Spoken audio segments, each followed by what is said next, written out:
there is a moment when everything changes. A man crosses an invisible line where his social mask meets its darkest side, and what he feels in that instant can define everything. Carl Jung discovered that when a man gives himself completely to you, not just physically but emotionally, he enters territory unknown even to himself. It's not about sex, it's about what happens inside his mind when all defenses come down. In that silent second as he seems lost in you, an internal battle erupts. The lover, the wounded child, the warrior, all emerge at the same time. Jung said, "Until you make the unconscious conscious, it will direct your life and you will call it destiny." This is exactly what happens. He feels tenderness and fear, desire and escape, connection and loneliness, all simultaneously. In this video, I'm going to lay out 8 Jungian truths that reveal the emotional chaos hidden behind his gaze. Those emotions he would never put into words, but that control every movement, every reaction, every inexplicable silence. 1. The fear he never confesses. Inside the male head, there is a silent terror that rarely surfaces. It's not fear of heights, of the dark, or of losing money. It's something much deeper and more paralyzing. The fear of not being enough. Jung understood that every man carries a shadow, that rejected part of himself that he hides from the world.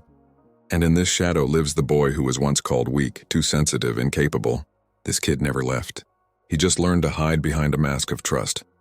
When he is with you, this fear gains strength, not because you do anything wrong, but because you become the mirror where he can see himself in full. And that terrifies us.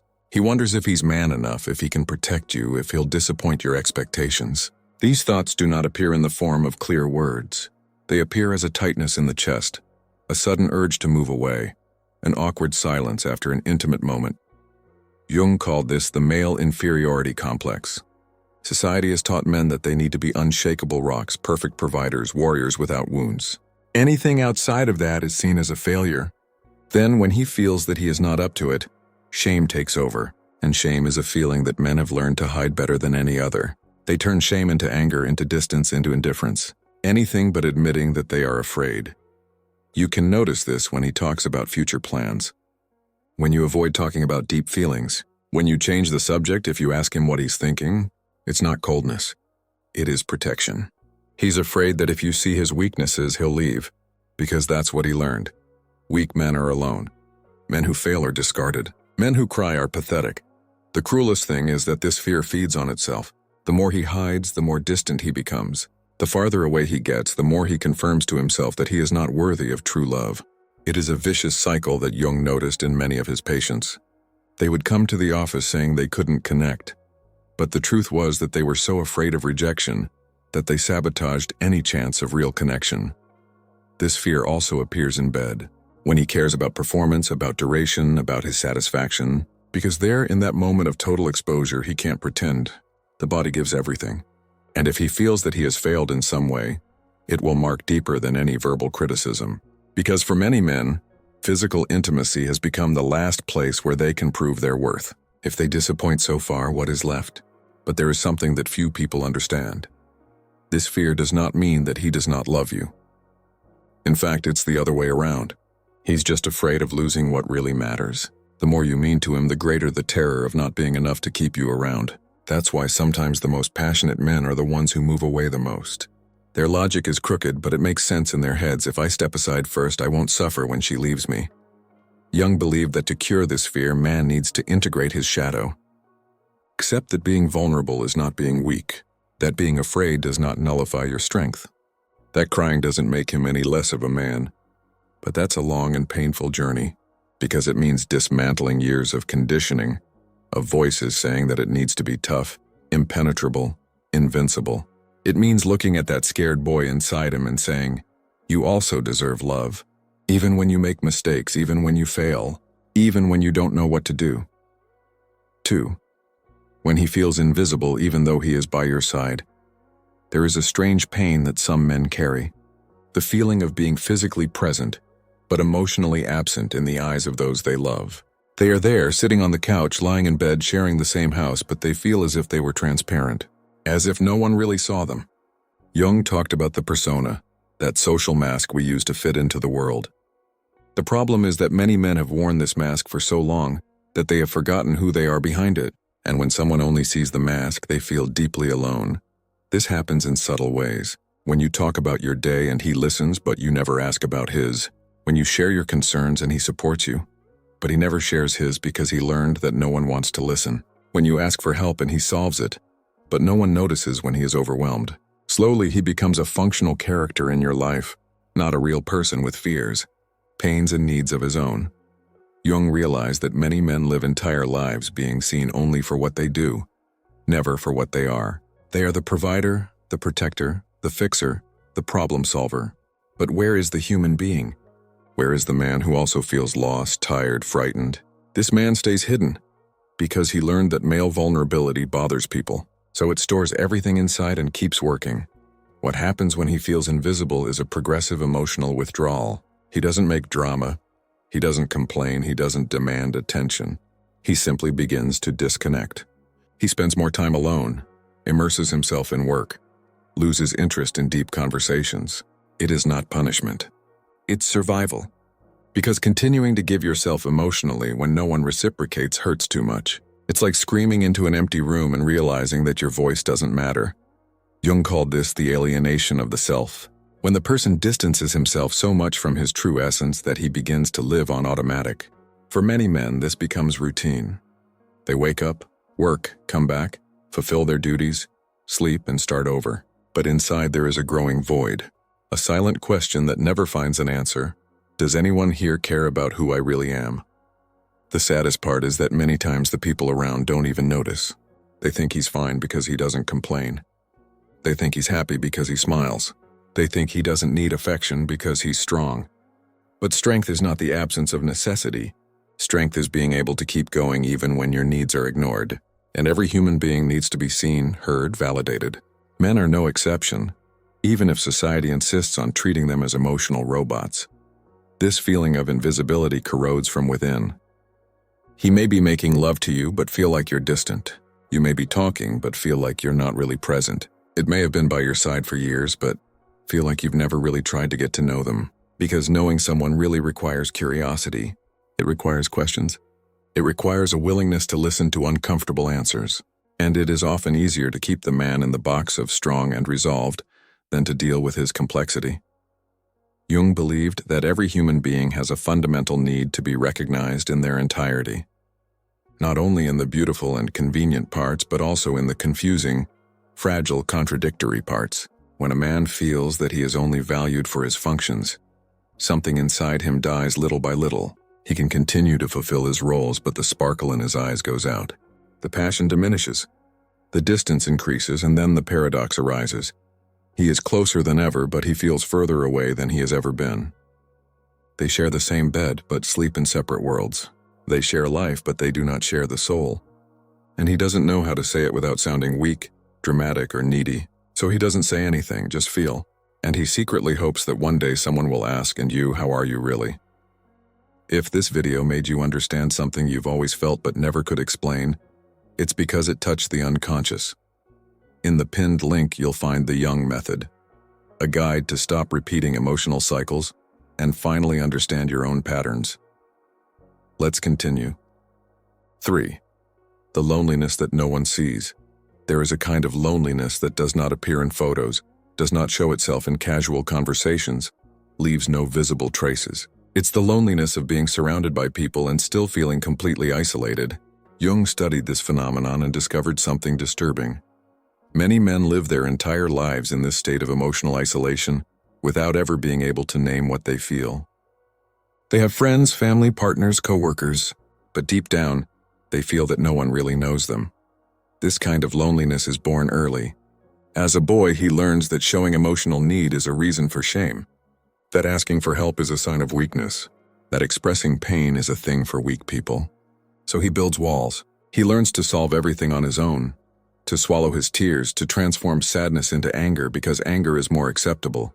Each brick of that wall protects you a little more from rejection, but also takes you a little further away from true connections.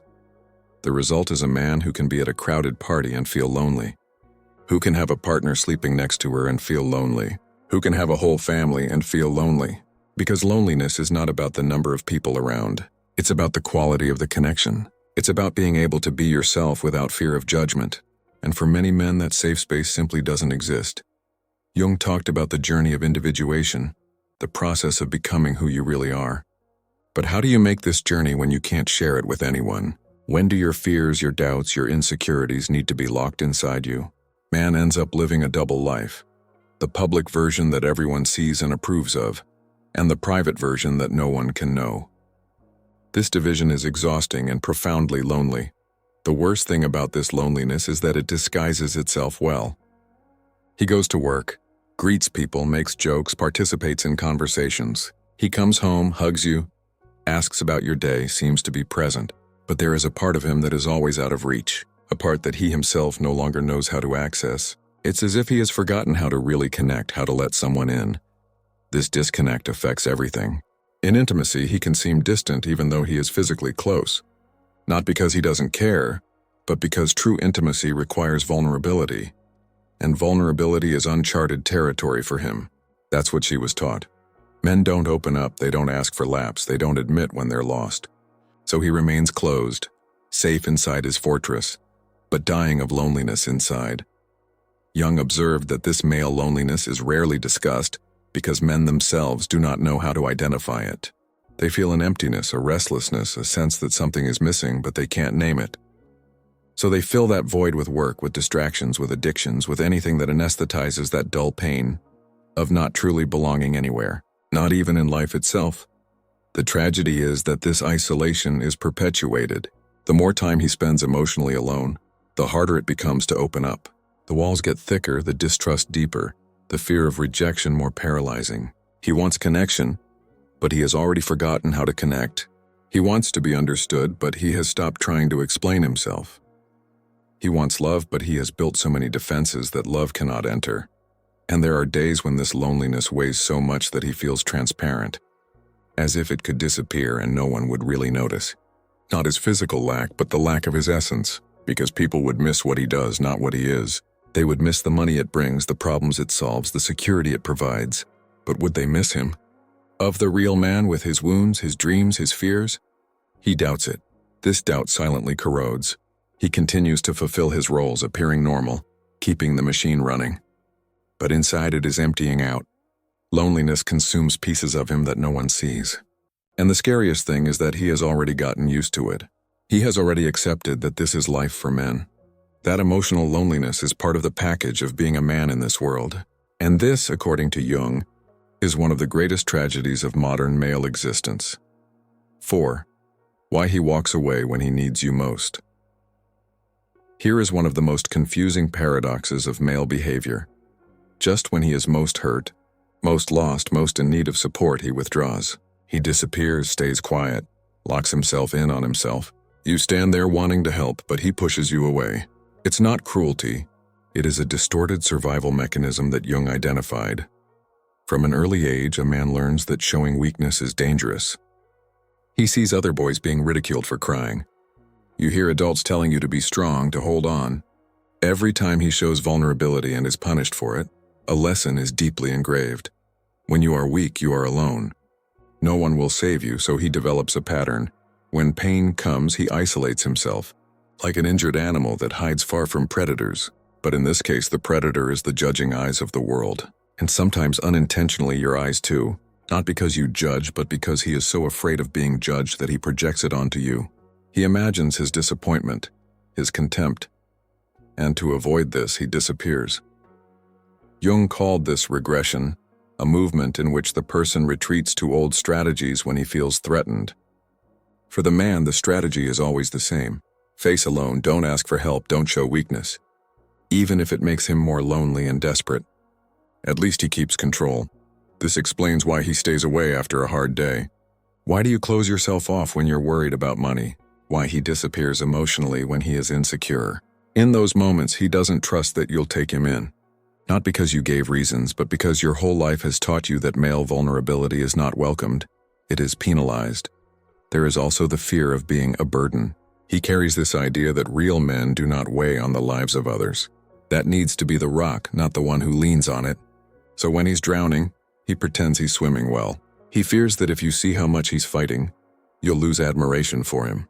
That would be worse than suffering alone. Jung realized that many relationships end because of this pattern. The woman tries to get closer, offers support. Man moves away, building walls. She interprets it as rejection. He interprets the insistence as pressure.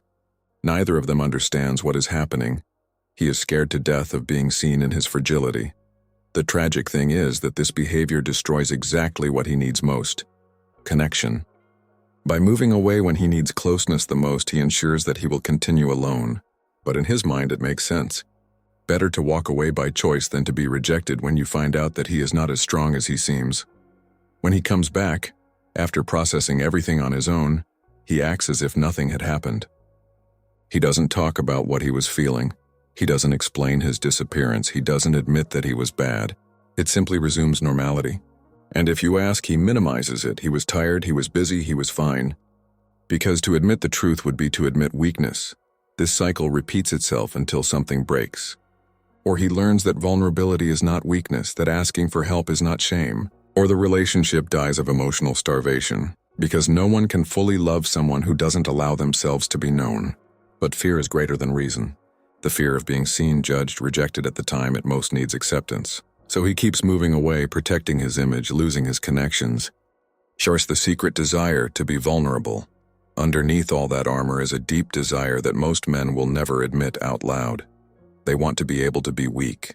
They want to be able to cry without being judged.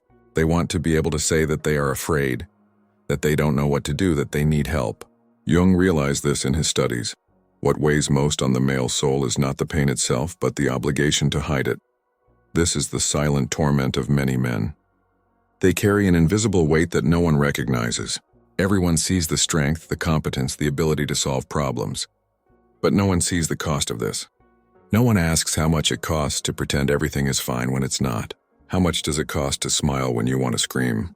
How much does it cost to be strong when you just wish you could crumble in someone's arms? Jung talked about the shadow, that part of us that we hide from the world. For many men, the shadow contains precisely what should be more natural. Emotions, sadness, fear, insecurity, vulnerability. All of this has been pushed to the depths because society has decided that these things don't go well with masculinity. So man spends his life trying to kill this part of him without realizing that he is killing himself together. The paradox is cruel. He desperately wants to open up, but he is terrified of doing so. Because every time he tried in the past, he was punished. Perhaps he was ridiculed. Perhaps he was ignored. Perhaps you have seen the contempt in someone's eyes. These experiences create wounds that never heal completely, and each new opportunity to open up brings back the memory of those old pains. So he gets stuck in that limbo, wanting emotional intimacy, but not having the courage to seek it, wanting to be understood but not knowing how to explain himself. Dreaming of a safe place where he can be himself, but unable to believe that such a place exists. It's like being thirsty and standing in front of a glass of water without being able to drink it, because you don't trust that you're not poisoned. When he's with you, that desire gets even stronger. In the moments of silence, when you are lying together, he feels a huge desire to tell everything. To talk about the worries that keep you up at night, about the fears he never shares, about the feeling of being lost even though you seem to have everything under control.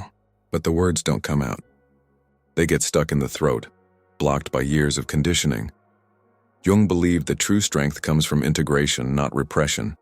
That a man only becomes complete when he accepts all parts of himself, including those that have been rejected, but getting there requires a different courage than the one he was taught to have. It's not the courage to endure alone, but the courage to admit that you don't have to. It's not the courage to be strong, but the courage to be weak in front of someone. What he wants most is to find someone who won't use his vulnerability against him, someone who won't see you as less of a man for having feelings, someone who will hold his hand when he's shaking and tell him it's okay not to be okay. But finding this seems impossible in a world that constantly reinforces that vulnerable men are weak men. Sometimes this desire escapes in small moments. A quick comment on something that worries you, a second of sad look that he can't completely disguise. A hesitant question about whether you would still respect him if you knew anything about him. It's small openings, subtle tests to see if it's safe to show more. If you don't notice these signs, it goes back into the shell. But if you perceive and welcome, a door opens. The desire to be vulnerable does not make a man less masculine. In fact, acknowledging this desire is one of the bravest acts he can do. because it goes against everything he has been taught. It goes against the voice in his head that says he needs to be unshaken. It goes against the fear that showing your humanity will make you lose everything. And yet, deep down, he knows that the only chance to have something real is to risk showing who he really is. 6. How he processes rejection in silence. Rejection for a man is not just a no. It's a confirmation of all your worst fears about yourself. It's proof that he's really not good enough, he's not interesting enough, he's not man enough. And the way he deals with it is completely different from what most people imagine. He doesn't talk about it. He doesn't seek solace. He doesn't process it out loud. He keeps it all inside and lets it eat away in silence. Jung studied how emotional traumas settle in the psyche when they are not processed. And for many men, rejections accumulate like layers of poorly healed wounds. Each one adds one more limiting belief. You are not desirable, you are not worthy, you do not deserve love. These beliefs solidify until they become part of his identity. And the worst thing is that he does it alone, without witnesses, without support. When a woman rejects him, whether romantically or in any other significant way, he acts as if it doesn't matter, shrugs, makes a joke, moves on, but inside it's bleeding. He is going over every detail, trying to understand where he went wrong. He is blaming himself for not having been enough. It's rebuilding your defenses so that next time it hurts less. But these defenses end up taking you even further away from real connections. The silence in which he processes rejection is deafening. There are no visible tears, no outbursts with friends, no dramatic posts on social media. There's just one man staring at the ceiling at 3 a.m, mentally rummaging through everything that's happened, wondering what's wrong with him. And in the morning he gets up, puts his mask back on, and no one knows that something happened. Jung talked about complexes, those charged emotional nuclei that form in our psyche. Each rejection feeds the male inadequacy complex. That inner voice that says you're no good gets louder, and the higher it gets, the more the man tries to compensate. He works harder, works out more, earns more money, achieves more things, trying to prove to yourself that that voice is wrong. But it never is. Rejection also changes how he relates in the future. He becomes more cautious, more distant, less willing to take risks, because taking a risk means being rejected again, and he's not sure he can take another one. So it keeps everything shallow. He doesn't get too involved. He doesn't show too much interest. He doesn't give himself completely. It's a form of self-preservation that ensures he'll never be truly happy. What people don't understand is that for many men, rejection is not just about that specific situation. It's about all the other times he wasn't chosen. Every time he was left aside. All the times he wasn't good enough. Each new rejection reopens all old wounds at the same time. It is an accumulated pain that he carries alone because he has learned that no one has patience for male weakness. He also internalizes the rejection of distorted forms. If you say no to something, he hears, "You don't want me." If you need space, he hears, "You're tired of me." If you criticize something he did, he hears, "You regretted choosing me." Because his self-esteem is so fragile that anything sounds like confirmation that he is not enough, and he says nothing because to admit that would be to admit weakness. Jung believed that in order to heal these wounds, man needs to confront his shadow. You need to look at that place where you keep all the rejections, all the pain, all the insecurities. You need to allow someone to see it without judging you. But this goes against everything he knows. So he continues to process alone, piling pain, building walls, ensuring that he will suffer more and more in silence. 7. The invisible pressure he carries every day. There is a weight that men carry that no one sees, no one recognizes, no one relieves. It's the constant pressure of having to be all things to everyone without ever being able to fall apart, of having to function perfectly even when it's broken inside, of having to solve, provide, protect, sustain without the right to fatigue or collapse. Jung realized that this pressure is one of the main causes of male psychological distress, but it remains completely invisible to the rest of society. Since he wakes up, he is already under pressure. You need to go to work no matter how you feel. He needs to pay the bills no matter how tired he is. He needs to solve the problems of the house, the family, the relationship. It doesn't matter if he himself is drowning in his own problems, because men are not allowed to stop. The machine needs to keep running, and it is the cog that cannot fail. He has the financial pressure that accompanies him like a shadow. Even when there is enough money, he carries the weight of knowing that it is his responsibility if something is missing. If the economy gets worse, if he loses his job, if an emergency arises, everyone will look to him for solutions. No one is going to ask him how he's coping with stress. They will just wait for him to solve it. And he knows it. It has the pressure to perform in all areas of life. At work, he needs to be productive, competent, better than others. In the relationship, he needs to be attentive, present, but not needy. In bed, it needs to be manly, last long enough, always satisfy. As a father, he needs to be firm but loving, present but not stifling.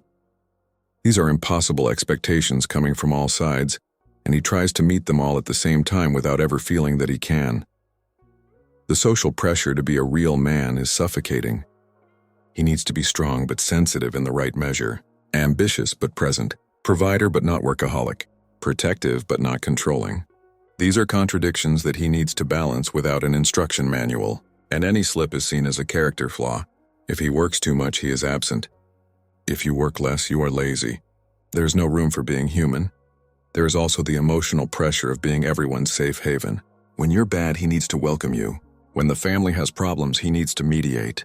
When someone needs help, they need to be available. But when he is bad, there is no safe haven for him. Because men are the ports, not the ships that need to anchor. So he continues to support even when he is empty inside. The cruelest thing about this pressure is that it is completely invisible. No one sees how much he's carrying until he breaks. And when it breaks, instead of compassion, it often finds judgment. Why didn't you ask for help? Why did you let it get to this point? As if asking for help was an option that has always been available. As if he hadn't learned his whole life that men who ask for help are weak. This pressure manifests itself in the body. He has constant headaches, stomach problems, tension in his shoulders that never goes away. He sleeps badly, wakes up tired, lives in a state of permanent alert. The body is screaming for rest, but it can't hear. He has too many commitments, too many responsibilities, people depending on him too much. So he takes a medicine, drinks a strong coffee, and continues. Jung said that physical symptoms are often the language of the soul trying to be heard. When the man ignores his emotional needs for so long, the body takes over the conversation. But even so, he ignores it. Because stopping to take care of yourself seems selfish. It looks like weakness. It seems like a luxury he can't afford. Then it keeps marching until it really collapses. The tragedy is that no one is going to relieve that pressure for him. No one will say you can stop, I assume now. No one will validate your tiredness, recognize your effort, give permission for it to be fragile. He needs to keep holding on to everything while pretending he weighs nothing. And when he finally can't take it anymore, they'll ask him why he didn't speak sooner, as if talking would do something good in a world that is not willing to listen. 8.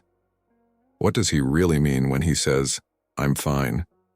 Those two words are perhaps the biggest lie men tell. "I'm fine" has become the automatic response to any question about how he's feeling. It doesn't matter what's going on inside. It doesn't matter the chaos in his head. It doesn't matter what pain he's carrying. The answer is always the same: I'm fine. And most people accept this without question, without looking deeper, without realizing that it is a silent cry for help. This "I'm fine" is a verbal armor. It is the last line of defense between him and the vulnerability that terrifies him. If he admits that he is not well, he will have to face everything he is avoiding. You will have to feel the emotions you are burying. He will have to recognize that he is not coping. And that's terrifying for someone who's been conditioned to believe that not being able to handle it is failing as a man. Often when he says "I'm fine" after a hard day, what he really means is, "I'm tired of pretending I'm strong. Today was heavy, and I just wanted to be able to collapse into your arms without fear of losing your respect." But instead he smiles, says he's fine, and saves it all to process on his own at 3 in the morning when he can't sleep. When you ask him what's wrong and he says he's fine, pay attention to his tone of voice. In body language, in the averted gaze, in the silence that comes after. These are the clues that he's not doing well at all, but he doesn't know how to say it. He has not learned the emotional vocabulary. He has not developed the tools to express what he feels. So he uses those two words as a shield and hopes that someone will see through them. He is also afraid of overloading others. When he says "I'm fine even though I'm not," part of it is protection. He doesn't want to be a burden. He doesn't want to dump his problems on you. It doesn't want you to worry or feel responsible for fixing it. So he minimizes, hides, pretends normality, because in his mind, his problems are his to solve, not to share. "I'm fine" is also a way to maintain control. If he admits that he is not well, he feels that he is losing control of the situation, who is letting emotions win, that he is being weak. Then he holds everything inside, clenches his fists, takes a deep breath, and repeats, "I'm fine," as if saying this with enough conviction could make it true. Sometimes he says "I'm fine" because he's tried to open up before and was poorly received. Perhaps he was tried. Maybe you've heard that you're exaggerating. Perhaps their concerns have been downplayed. Then he learned that it's safer not to say anything, that it is better to pretend that you are fine than to risk being invalidated again. Each failed attempt to express himself reinforces the belief that he has to deal with everything on his own. Jung believed that healing begins when we can name what we feel. But for many men, that's the impossible part. How do you name something you've been taught to ignore your whole life? How to express emotions that you don't even recognize in yourself? How do you ask for help when you don't even know exactly what you need help with? Then he goes on to say, "I'm fine," secretly hoping that someone will insist, that someone will see, that someone will care enough not to take that answer. The truth behind "I'm fine" is rarely simple. It's a mixture of fear, exhaustion, loneliness, pride, shame, and a deep desire to be truly seen. It's a cry muffled by years of conditioning. It's a burnt bridge between what he feels and what he can say. And as long as those two words remain the only accepted answer, he will continue to suffer in silence, carrying alone a weight that should never be carried alone.